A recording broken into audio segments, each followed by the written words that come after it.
Hello everyone, it's Becky here. So before the start of today's video, I would like to do a quick self-promotion about my upcoming class on Etchr Studio next Friday, May the 7th at 1 p.m. New York time. So this is a 3-hour class with very small class size, a maximum 10 students. And so you will have the chance to meet me and ask me questions about drawing and painting and art journaling. So I will show you my techniques in drawing and painting views outside my windows and also food and drinks in the full spread art journal. Okay, so in today's video, I'll show you how I finished filling this art journal spread. So I found this little book at the little free library at the park, and I'm gonna sketch it quickly. It's a really great childhood memory of mine. So as always, I begin with the general outline of the object. So this book is the three-dimensional form of a prism, really flat prism. So after drawing the basic shape, I'm adding the illustrations on the cover of the book. This part is just really fun. I really like the cover design and the inside illustrations of this children's book. The whole series has really great stories. I really enjoyed reading it. Like the whole series, about 40 books as a kid.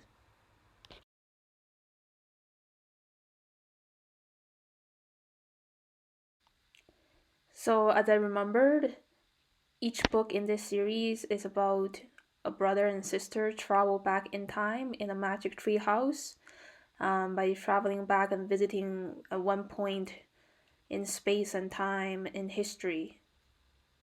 And they had to do missions to save the day before they can go back home. And yeah, and those stories are really wonderful, inspiring. Really enjoyed reading them as a kid. And I think this one they traveled back to the time of King Arthur during Christmas time.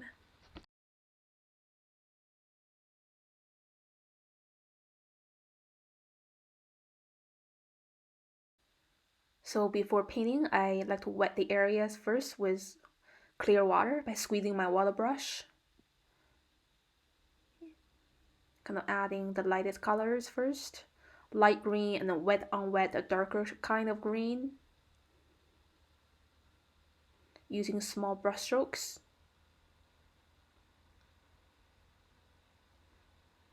Really nice blue to suggest a winter day. So when I paint in my art journal, I like to paint really loosely. So most of the time, I just keep adding the colors and let them blend together naturally instead of putting a lot of control on the blending of the colors. So one of the fun part about, doing watercolors is about letting go. Just let the colors blend together by themselves. I think the red on the book cover design is really powerful in contrast with the blues and greens.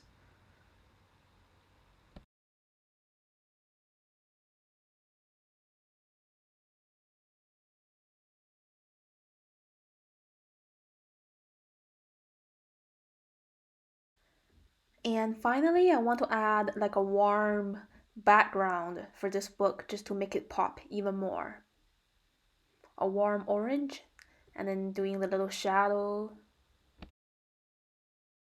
And here's the look of the page after 2 sketches. Let's see what I'm gonna sketch next. There's 2 apples on the kitchen counter. So no 2 apples in the world look exactly the same, and that's why I always enjoy sketching them.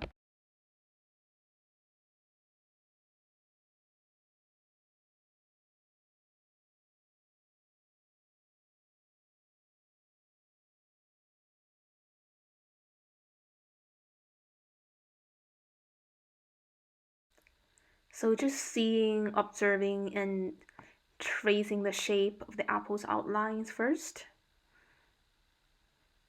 Each single apple has a really unique circular outline.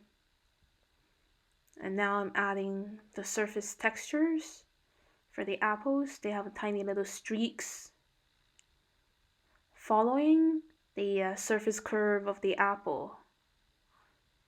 And these texture marks will make the apple look a bit more three-dimensional. Use short, broken lines. Push very gently so the lines look, it doesn't look too stiff.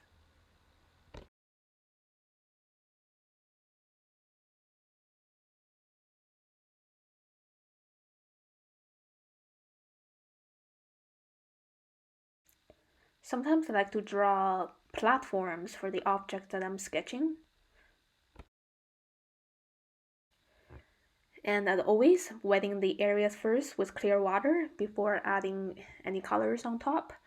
I really love doing wet on wet when sketching most objects because wet on wet just gives like a natural look to the things, and the natural blending without much control just breathes life into the things that I sketch. So the first layer is always the lightest color on C on the surface. It was a blend of lemon yellow and light green.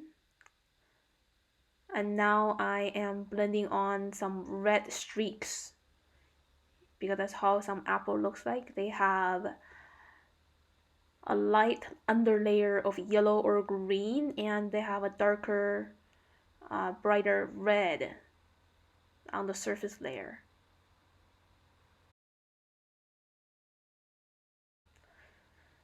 So just relax, enjoy, and have fun adding the colors on top without thinking too much, without thinking about matching with the real things in front of you. Because sketching is more than just copying and getting really high accuracy of what you're sketching. We're trying to capture the spirit of the things that we sketch and how we feel about them instead of capturing the surface accuracy. So sometimes when we are sketching, the shape might be more distorted or in some way inaccurate compared to the real things. And sometimes the colors flows differently the way that we want. It's okay. It's all part of the process, and we need to embrace the imperfections happening.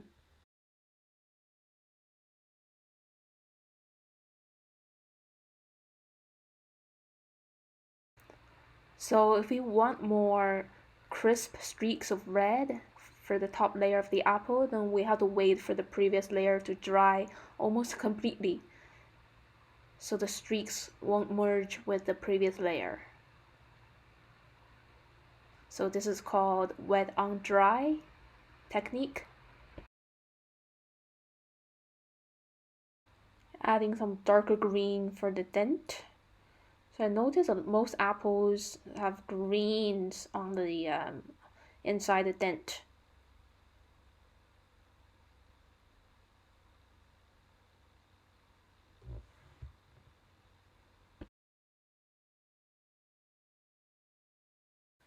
Sometimes I get really addictive adding more layers of streaks for the surface of the apple.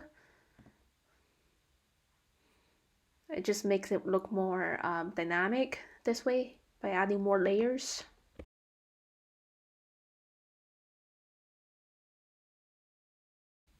And ready to add the shadows. Again, I really like playing with wet on wet blending and then blending further with my brush.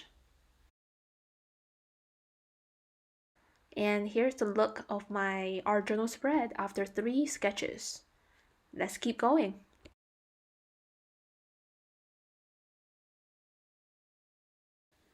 So now I'm sketching a box of something that I'm gonna use for my dinner. Can you guess what I'm sketching? You can kind of see it now, maybe. So I just drew the opening of the box first, drawing the rim, and then drawing the inside shapes one after another, adding a bit of hatching, connecting one shape after another.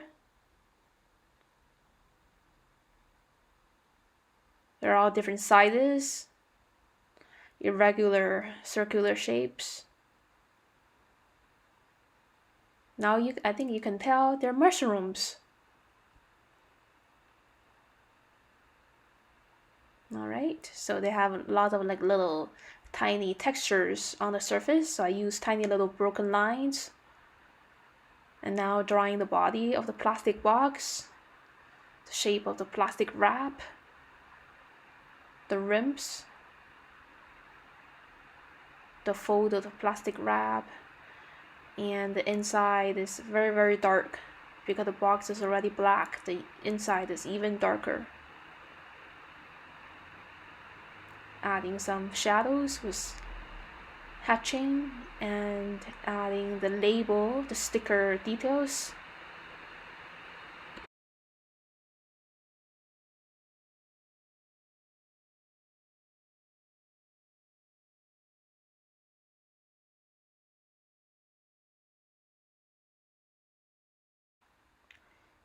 So again, wetting the area first with clear water and adding the lightest tone that I sense is yellow ochre. And then blend in some brown, medium brown. I think the first layer of yellow ochre is really important because it gives more translucency to these mushrooms.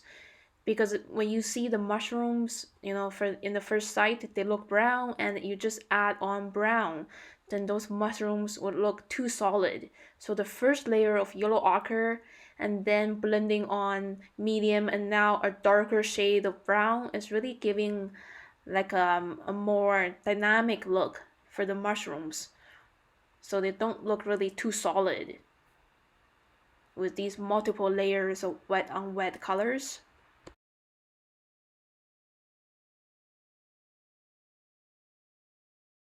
So when sketching almost anything, it's really important to remember that not adding the real colors immediately in the first layer of paint.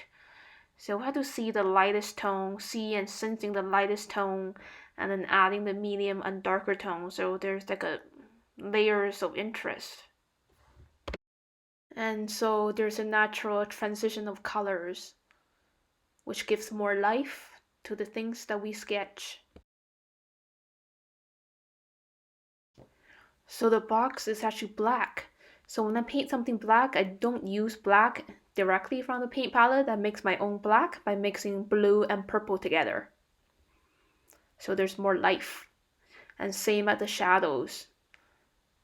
I like to mix blue and purple and sometimes bits of green. So there's more life in the shadows compared to just simply gray. So I think we can sketch anything in our art journals. It doesn't have to be really aesthetically appealing. We can sketch anything that's around us in our life. So right now I'm sketching 2 packs of ham that I bought on grocery shopping. So nothing is really too boring to be sketched.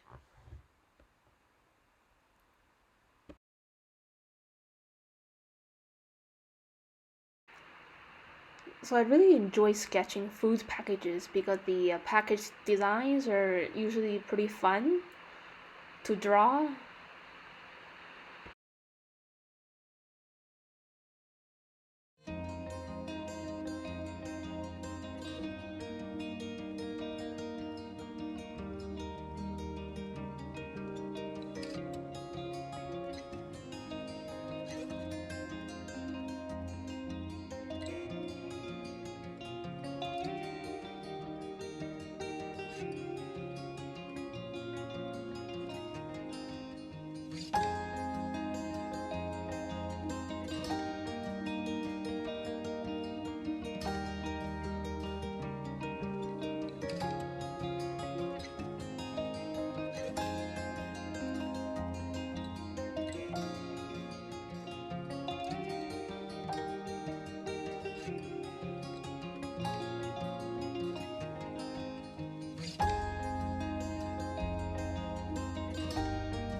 So when we're sketching a flat package like this, the surface still has some shadows, so we have to pay attention and use shade colors to accentuate, just so the packages don't look way too flat, like pieces of paper. And I'm almost done sketching on this spread, and now I just have this kind of strange blank space there, an L-shaped space to fill. Let's see what I'm gonna do. So I decided to sketch the view outside my balcony, just starting with drawing the balcony rails. I think it's really interesting for part of the view to be covered by the ham packages on the left side.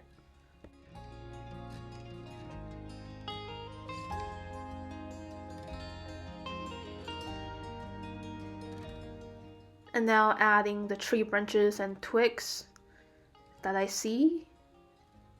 So now the cherry blossoms are gone and the green fresh leaves are sprouting, and a lot of the tree branches or twigs are actually being covered now by the new leaves, so it's easier to draw compared to the winter time.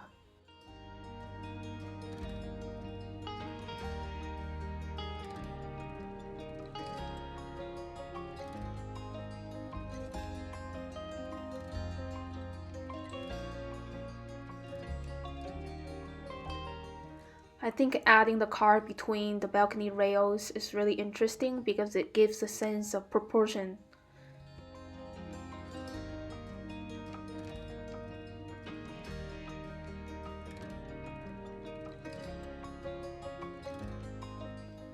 Now I'm ready to paint. So I'm wetting the area first, and I'm gonna paint the area on the very back, the sky and the houses on the other side of the street.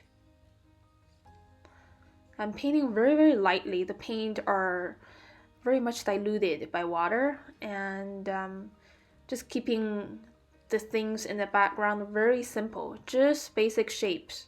So these houses, I just see them as chunks of squares and trapezoid for the rooftops. Just keep the background very simple because they're far away and they should be more blurry.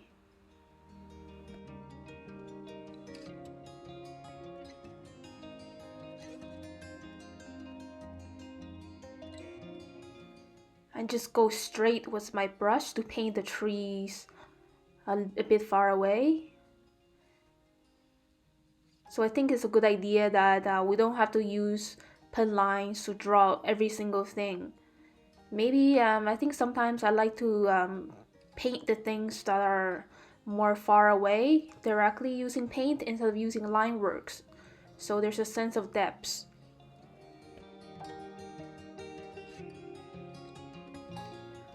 And now I'm painting the fresh new leaves directly with small brush strokes, different pressure.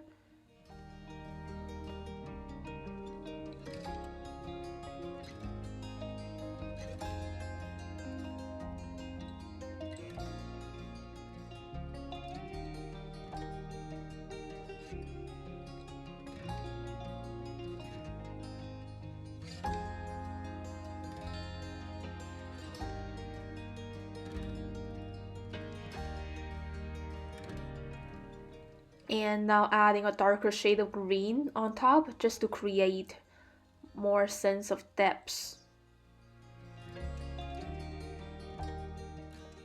And also making the trees look more thick and more dynamic.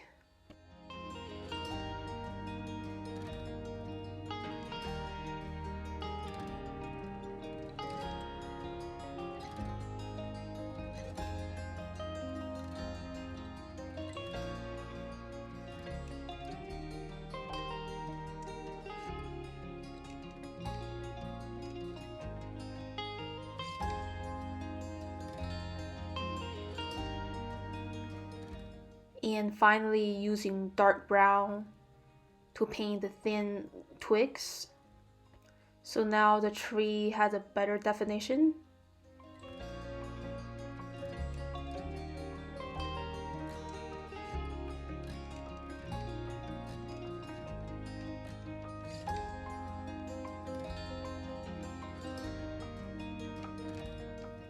And here is my finished spread. I'm almost done this sketchbook. So thank you so much for watching my video. If you like my video, please like and leave me a comment of how you feel about watching my videos. And I will see you next time. Stay safe and healthy.